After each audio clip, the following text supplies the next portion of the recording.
नमस्कार दोस्तों, trade to earn YouTube channel में आपका स्वागत है। इस वीडियो सीरीज में हम निफ्टी 500 में हुए आज के प्राइस एक्शन को बारे में समझेंगे तथा निफ्टी टॉप गेनर और टॉप लूजर का टेक्निकल चार्ट के ऊपर एनालिसिस करेंगे, जिससे कि हम ये समझ पाएँ कि निफ्टी 500 में आज के टॉप गेनर्स और टॉप लूजर्स ने किस तरीके का प्राइस एक्शन किया था। तो चलिए शुरू करते हैं आज का एनालिसिस। आज का अगर हम टॉप गेनर की बात करें तो सबसे ज़्यादा बढ़ने वाला जो स्टॉक है उसका नाम है सुंदरम फाइनेंस। इसका लास्ट एलटीपी मतलब लास्ट ट्रेडेड प्राइस, जिस प्राइस पे ये क्लोज हुआ था वो प्राइस है 4,698 रुपये 90 पैसे। आज इसके अंदर 611 रुपये 25 पैसे का चेंज आया, मतलब ये 611 रुपये 25 पैसे बढ़ा, जो कि इसकी टोटल वैल्यू का 15% होता है। दूसरा जो स्टॉक आज सबसे ज़्यादा बढ़ा निफ्टी 500 के अंदर वो था आइसर मोटर्स।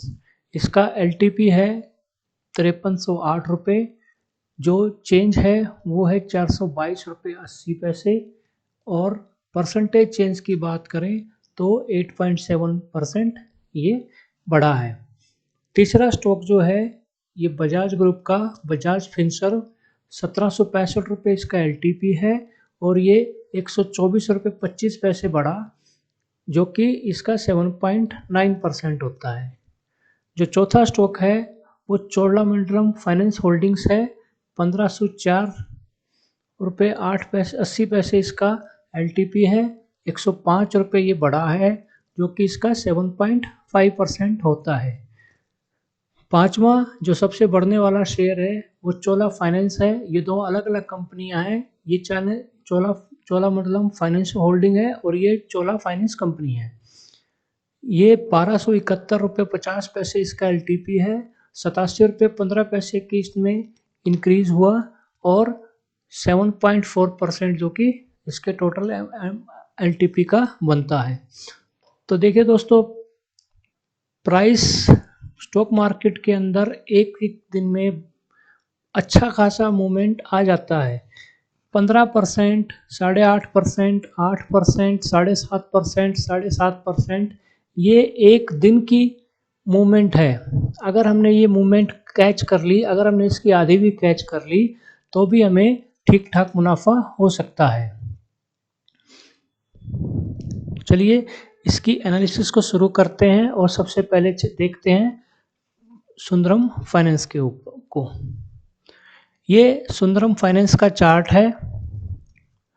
सुबह जब प्राइस शुरू हुआ तो कल के प्राइस से ये गैप अप, थोड़ा सा ज़्यादा गैप अप नहीं है, बहुत थोड़े से गैप अप में शुरू हुआ। उसी वक्त इसका आरएसआई 60 से ऊपर जा चुका था और एमएसीडी में भी अच्छा खासा एक बाई सिग्नल दिख रहा था। स्टॉक ने मूवमेंट किया और दूसरी 15 मिनट की कैंडल ने ही बोलिंजर बैंड, जो ये बोलिंजर बैंड जा रहा है, इसको ब्लास्ट कर दिया। जैसे ही बोलिंजर बैंड ने यहाँ ब्लास्ट किया, यहाँ पर हमारी एंट्री बन जाती है। आरएसआई 60 से ऊपर है और एमएसीडी भी पॉजिटिव है। यहाँ पे एंट्री बनाने के बाद कहीं पे भी ये स्टॉक अपने 10 EMA, ये जो वॉलेट लाइन दिख रही है, ये लाइन वीवैप है और जो ब्लू लाइन दिख रही है वो 10 EMA है। तो स्टॉक ने पूरा दिन कहीं भी 10 EMA को नहीं टच किया। यहाँ 2 बजे के आसपास स्टॉक ने 10 EMA को टच किया और उसके बाद अपनी फर्दर जो है अपना मूवमेंट रखा। जब प्राइस के अंदर स्ट्रॉन्ग मोमेंटम होता है तो प्राइस कभी भी अपने प्रीवियस स्विंग लो को नहीं तोड़ता है। जैसे ये लो था, फिर ये लो, फिर ये लो, प्राइस ने कभी किसी भी लो को ब्रेक नहीं किया। यहाँ पे ब्रेक किया लेकिन ये कैंडल क्लोज नहीं हो पाई, कैंडल हैमर बनी और प्राइस ऊपर जाता चला गया। इस तरह के स्टॉक्स के अंदर एंट्री करने के बाद हमारा एक छोटा एसएल होता है।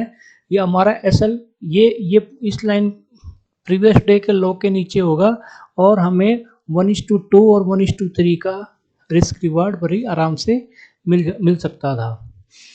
हमें बोलिंजर बैंड की ये वाली कंडीशन भी देखनी चाहिए।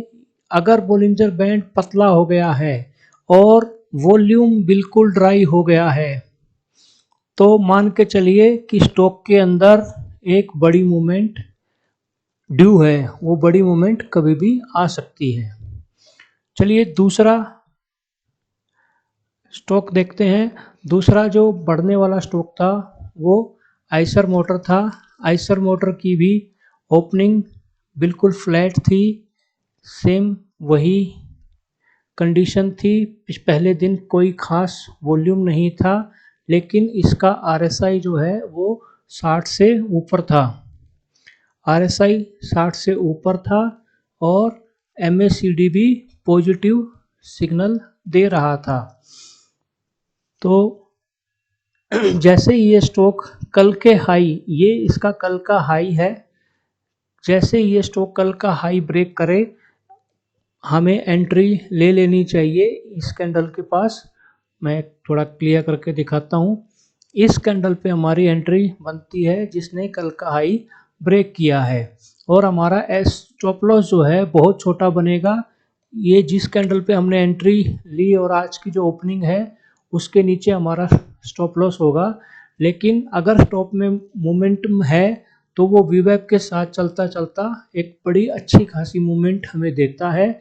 और आप इस चीज़ पे ध्यान दीजिएगा कि जो ब्लू लाइन है ये 10 EMA है, 10 एक्सपोनेंशियल मूविंग एवरेज, और जो रेड लाइन है ये 20 एक्सपोनेंशियल मूविंग एवरेज है।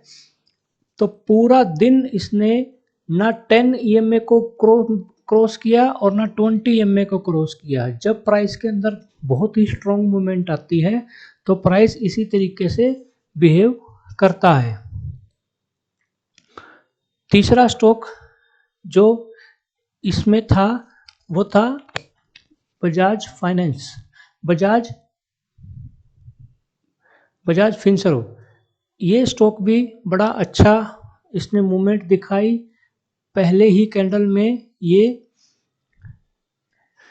बोलिंजर बैंड को ब्लास्ट किया और बड़ी अच्छी खासी इस स्टॉक के अंदर वॉल्यूम दिखाई दिया, जो कि पिछले कई दिनों से वॉल्यूम नहीं दिख रहा था।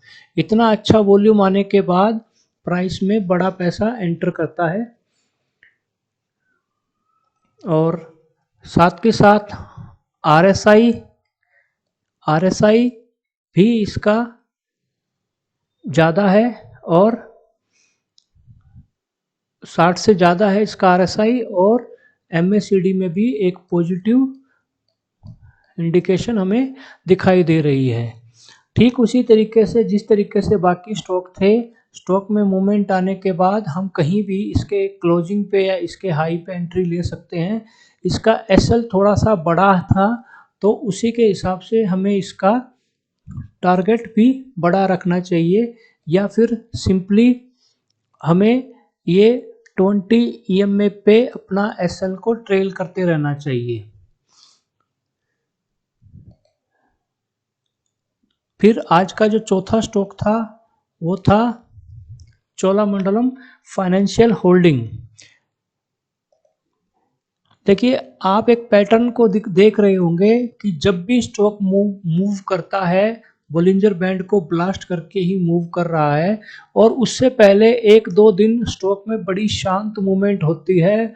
स्टॉक में ना स्टॉक ऊपर जाता है ना ही नीचे जाता है, और उसी के साथ साथ जो वॉल्यूम होता है वो वॉल्यूम भी कुछ खास उसके अंदर बढ़ोतरी नहीं दिखती है।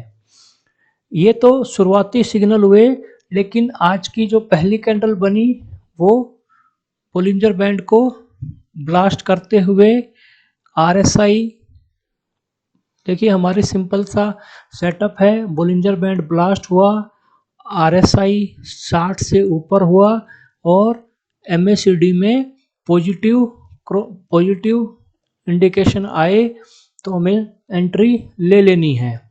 इसके साथ साथ ये 200 SMA है, ये भी प्राइस को इसने भी क्रॉस किया है और बड़ी हेल्दी कैंडल के साथ क्रॉस किया है। तो यहाँ पे हमें समझ में आ जाता है कि प्राइस में एक अच्छा खासा मोमेंटम है और उसके पास प्राइस ने थोड़ा सा समय बिताया और प्राइस एग्जैक्ट 10 EMA के पास जाके प्राइस ने अपने आप को एवरेज किया और उसके बाद प्राइस में स्ट्रॉन्ग मोमेंटम आ गया। इस केस में मैं बोलता हूं कि हमें 20 EMA के ऊपर अपना स्टॉप लॉस को ट्रेल करना चाहिए। स्टॉक ने पूरा दिन एंट्री के बाद पूरा दिन 20 EMA को क्रॉस नहीं किया है। ऐसे ही अगला जो पांचवा स्टॉक जो बढ़ा आज, वो Cholamandalam investment and finance company है। इसमें भी आपको वही चीज़ देखने को मिलेगी। पहली कैंडल बहुत ही स्ट्रॉन्ग बनी, वॉल्यूम बिल्कुल ड्राई था। उसके अलावा पहले दिन कोई बड़ी हलचल नहीं हुई, स्टॉक में शांति बनी हुई थी। देखिए दोस्तों, ऐसी शांति का मतलब है कि अगले दिन तूफान आने वाला है। बोलिंजर बैंड को ब्लास्ट किया। इतनी बड़ी कैंडल आम रिटेलर नहीं बना सकता। अगर स्टॉक के अंदर इतनी बड़ी कैंडल बनी है तो इसका मतलब स्टॉक में बड़े पैसे ने एंटर किया है, स्मार्ट मनी ने एंटर किया है। बोलिंजर बैंड ब्लास्ट है, हमारी पहली कंडीशन पूरी हो गई। सेकंड कंडीशन RSI 60 से ऊपर है, हमारी दूसरी कंडीशन पूरी हो गई। और तीसरी कंडीशन MACD पॉजिटिव है, ये हमारी तीसरी कंडीशन पूरी हो गई। इस कैंडल के हाई के ऊपर या इस कैंडल के क्लोज के ऊपर, अगर विक बहुत बड़ी ना हो तो हाई के ऊपर करते हैं और विक बहुत बड़ी बन जाए तो हम क्लोज के ऊपर एंट्री बनाएंगे। जैसे हमने इसकी छोटी विक है तो यहाँ पे एंट्री बनाई इस पोजीशन पे। ऑलमोस्ट ये प्राइस 1220 रुपये है और उसके बाद प्राइस में मूवमेंट आता रहा और पूरा दिन प्राइस ने ना 10 EMA को क्रॉस किया और ना ही 20 EMA को क्रॉस किया। 20 EMA का स्टॉप लॉस मान के हम प्राइस को ट्रेल करेंगे। अगर यहाँ हमारी एंट्री है तो इसका लो हमारा स्टॉप लॉस है और जैसे जैसे प्राइस ऊपर जाएगा फिर हम हर कैंडल में प्रीवियस कैंडल की EMA की वैल्यू 20 EMA की वैल्यू को अपना स्टॉप लॉस मान लेंगे। जैसे मान लिया ये कैंडल बन रही है, अगर आप यहाँ बाय करके यहाँ तक पहुँच जाते हैं तो बहुत सारे बंदे तो पहले ही निकल जाएंगे। लेकिन अगर आप निकलना नहीं चाहते और बड़े पैसे के लिए आप स्टॉक में बने रहना चाहते हैं तो जस्ट आप उससे पहली कैंडल का 20 EMA देख लीजिए। ये 20 EMA हमारी ऑलमोस्ट 1205 रुपये है। तो यहाँ पे स्टॉक 1240 रुपये पे है, हमारा स्टॉप लॉस 1205 रुपये है। लेकिन जैसे जैसे स्टॉक ने 1 घंटा यहाँ टाइम बिताया, हमारा जो स्टॉप लॉस है वो बढ़ के 1230 रुपये के आसपास हो गया। यहाँ हमारा स्टॉप लॉस 1225-30 रुपये के आसपास आ गया था। तो इस तरीके से हम अपने स्टॉप लॉस को भी ट्रेल कर सकते हैं।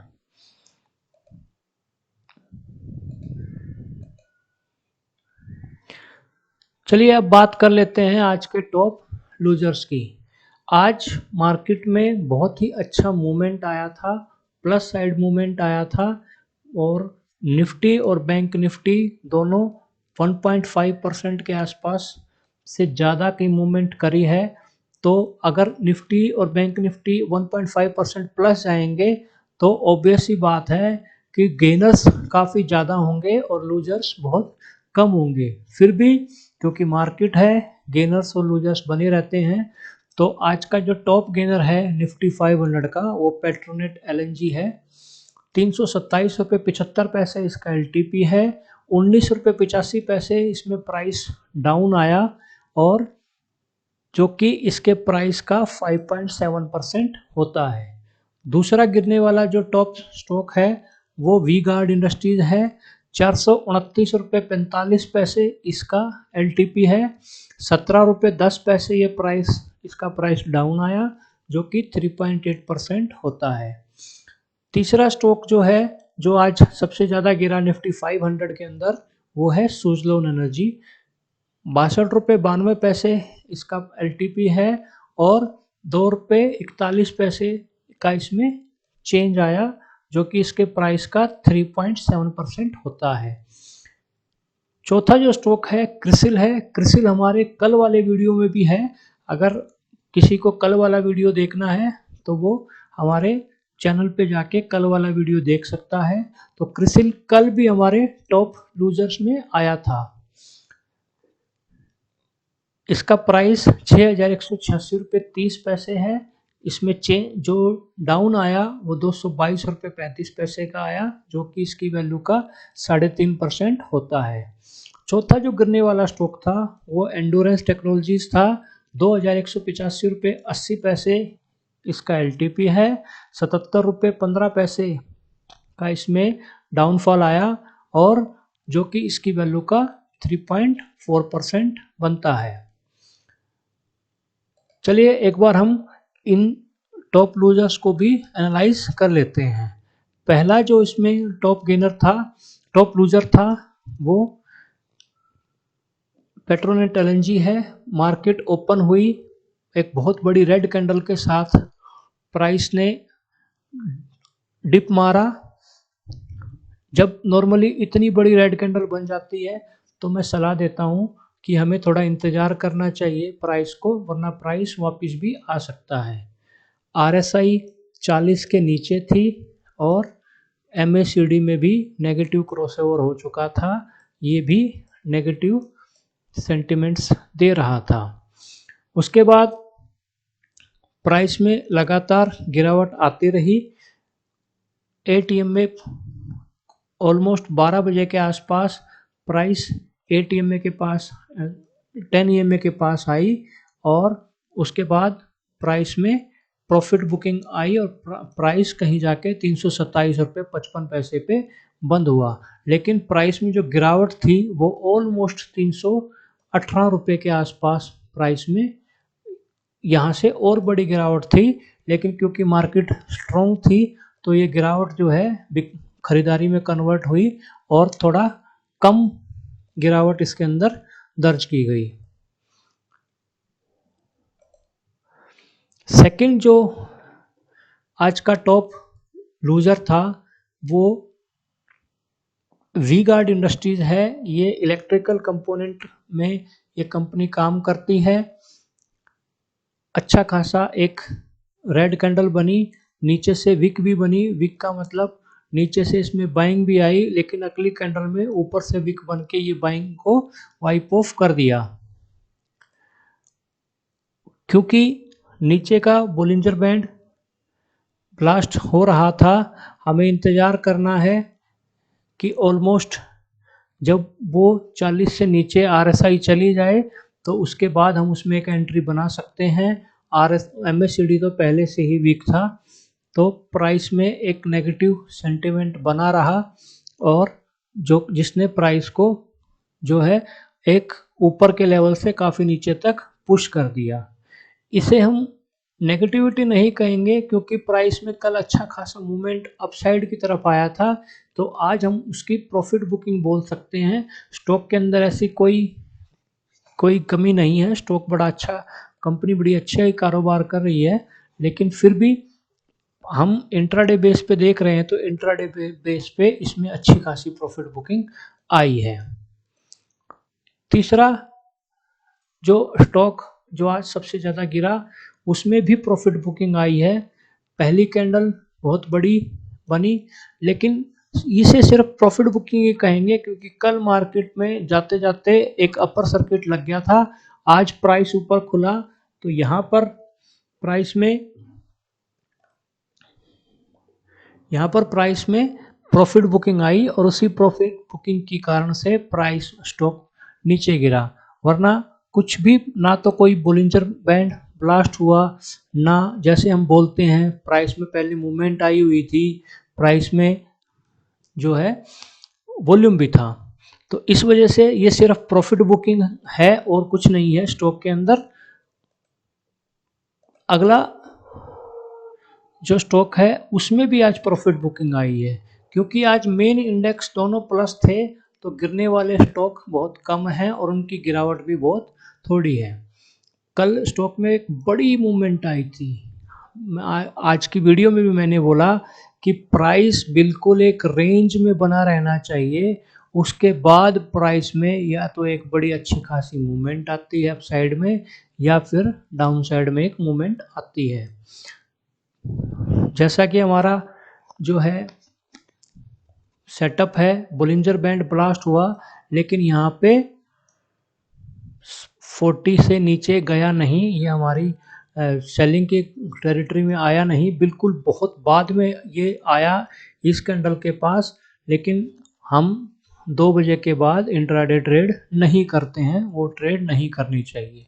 MACD फिर भी एक नेगेटिव सेंटिमेंट में था लेकिन RSI 40 से नीचे नहीं गया था, तो ये हमारे रूल में है कि हम 40 के नीचे वाली ही RSI वाले स्टॉक्स में ही ट्रेड करते हैं।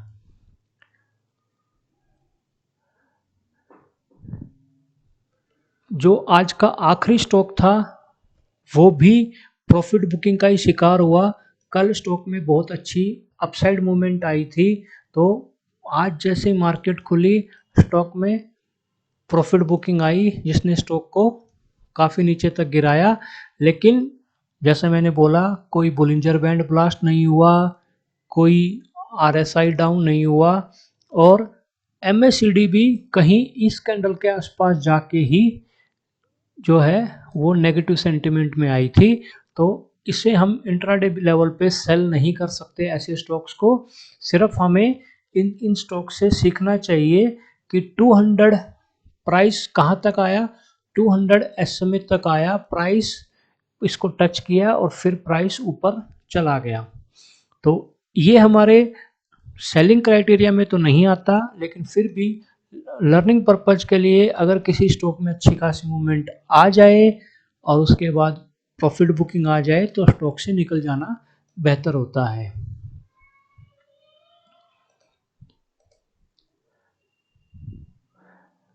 ठीक है दोस्तों, thank you very much, thanks for viewing.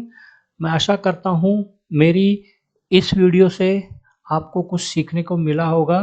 अगर ये वीडियो आपको हेल्पफुल लगे तो मेरे इस चैनल को लाइक करें, शेयर करें और सब्सक्राइब करें ताकि मैं इस चैनल को ग्रो कर सकूं। Thank you very much.